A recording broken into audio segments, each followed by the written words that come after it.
but you're definitely here. You don't know why or for what. No one does. All you know, all I know, is that you are somewhere here, magnetized to this strange, lushly coated wet rock, floating in its designated position of endless nothing. This rock you are on, it's tiny, and you are tiny compared to this rock. If we zoom out a little bit, look how tiny you are. Even further, tinier. You're so tiny, your even tinier brain can't comprehend how tiny you are. Your tiny self is posted up on this tiny rock surrounded by this dark, massive, unending space that could be anything and nothing at the same time. This rock will give you life. It will give you everything you need to live on its crust for a period of time. It might feel like a while, or it might feel like no time at all, depending on what mood you're in when you consider this idea. Regardless of how it feels to you, when compared to almost everything else, it will be so short. A single frame in a movie that never ends. A frame that could be removed and nothing would really change about the movie. In this frame, you will live on this rock, then you will die, and you will have no idea what happened. No one will. If you're really lucky, you'll have some friends and family and lovers who will be sad for a little while. They'll miss you, but they'll try really hard not to, because being sad and missing someone all the time is really tiresome. It'll mess up their lives, so they'll try to work through it and move on as best they can. They might go to therapy, they might practice techniques to get through grieving. They'll probably be somewhat successful. They will also die. If you're even more unusually lucky, you'll be missed and remembered for a little bit longer by a few more people. Perhaps you did something that impacted more people while you lived on this rock. Perhaps you were profoundly artistic, or smart, or a leader, or an inventor. When you die, perhaps more people will be sad for a little longer stretch of time. Most of these people would have never really known you though, so they won't think about you too much for too long either. And when they do, it'll mostly be a misconstruction of you based on their own ideals. They will all die. Over time, every person and every memory of a person will all die with each other. This won't matter. To you, to me, to anyone, we'll all be dead. The things you did, the words you said, the impacts you made, for good or for bad, big or small, they will all lose your name tag and will not matter to anyone or anything. So, whatever you're nervous about right now, whoever you're nervous because of, perhaps a first date, a job interview, a big presentation, an important test, a hard conversation, you might feel paralyzed with anxiety. You might feel like the course of your life is hinged on this coming moment, that the fate of reality is on your shoulders. It's not. You might be worried that you're going to do the wrong thing or fail. You might, but everything will be okay. Because for some reason, against all conceivable odds, you're on this weird rock, this planet that births life, life that births more life, novel life, intelligent life, you. In this unknowable vacuum of potential nihility, you have this playground, this consciousness, this capacity for wonder, emotion, and thought. The only real mistake you can make is to not recognize this, to never relax and enjoy the hilarious and enthralling absurdity of it all, to realize that it all means nothing beyond itself, and to find freedom and inspiration in this thought, to explore and connect with what it can mean to be a you on a rock, in a solar system, in a galaxy, in a universe, in a who knows what. To be kind and decent, to have fun, to love, to laugh, to cry, to try, to fail, to live. And to remember that no matter whatever happens, you can still do all of this. No matter what you do in life, worst case is you try your best, you be yourself, and you do what you can do with compassion, honesty, effort, and understanding. And it goes worst case. And then you move on, like everything else.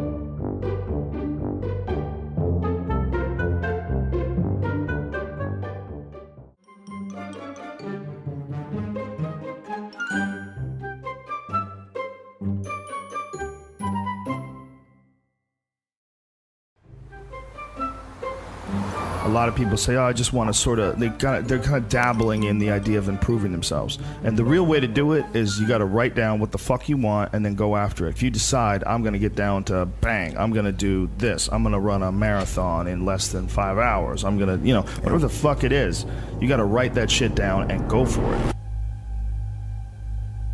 Well, my workout I schedule every Sunday. I schedule everything that I'm going to do during the week. I say, I have to do yoga 2 times this week. I have to lift weights 3 times this week. I have to run twice this week. And however I fit that in, I fit that in. But I owe those things. And you don't need 2.5 hours. You can get a great workout in 40 minutes, and that's all you need for the whole day, 100%. Yes. You know, this idea of time, like how much time did you put in today? Like, you could work out in a bullshit manner for 2 hours and not get nearly as much done as you can for a half hour hard just running. So I have to get those things in. The only exceptions are injuries and sickness.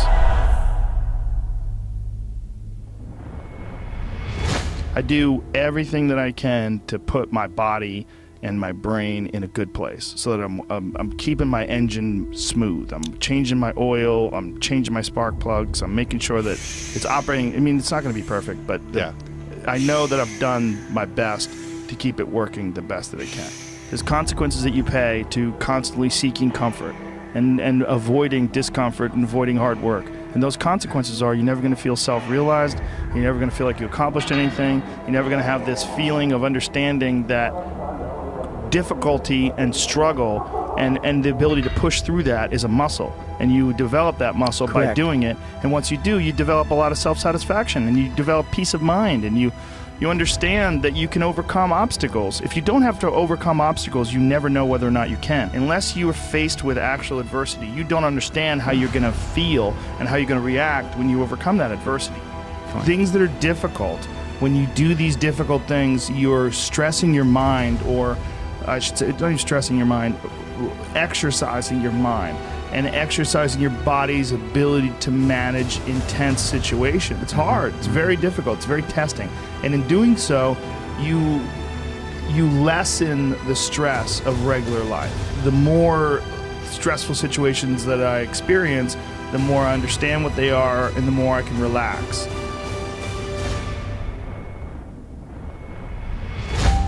But it's also like a matter of constantly being exposed to these stressful situations where there's not a long break in between doing stand-up or a long break in between martial arts training where to the point where anxiety can build up, and then once you get into it, it's almost an unusual situation instead of a usual one. What I tell people is the best advice that I've ever heard, the best advice I ever came up with, is that live your life like you're the hero in your movie. And right now is when the fucking movie starts and your life is a shitbag disaster. Pretend you are, right now, you're in the part of the movie that starts and it shows you as a fucking loser. And just decide not to be a loser anymore. Live your life like there's a documentary crew following you around and you are analyzing your own behavior. Do what you would want to do so that your kids one day would look back at it and see that documentary and look on it with pride, like, wow, my dad was a bad motherfucker. He really did what he had to do. Wow, my mom really got her shit together. I love a success story, but even more than a success story, I like a dude who fucks his life up and then gets it back together again story. Those are my favorite stories. And the way to do that, you gotta write shit down. You gotta think that you are the hero in your own fucking movie, and then you gotta sit down and you gotta write shit down. Write down what you need to do.